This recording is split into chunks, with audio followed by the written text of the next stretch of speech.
I think that Hollywood has been, has been going for way too long to the easiest and worst stories about atheism, in a way that they are rewarding their audience for subscribing to unfortunate prejudices.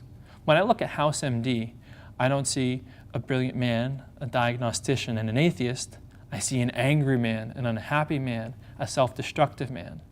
That's fine to have a character like that. Some of the most fascinating figures in fiction and you know, the moving arts are really miserable such and suches.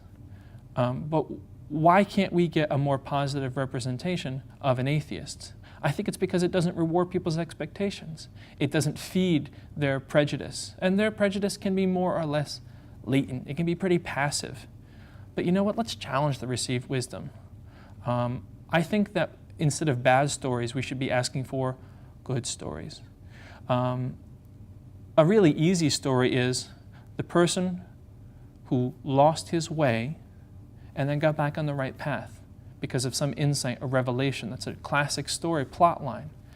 Well, when you have a mainstream culture that rewards people for belief in the supernatural, then the path that they're on is the path of supernatural knowledge and supernatural insight. And then they lose their path. They become an atheist. They become a misanthrope. They become angry and alone. But then they have an insight and they get back on the path. So you get shows like Touched by an Angel, where a literal angel comes down out of heaven and intervenes with someone's life to correct their path and push them back toward the truth of the divine. I can't imagine in the current cultural climate a Hollywood production studio signing off on a script that says someone is born into an atheist family, they're educated in science, they enter young adulthood, they begin to find themselves professionally and put down family ties, but then they lose their way and they begin to hang out with a theistic crowd. They begin to try out church and spiritual practices.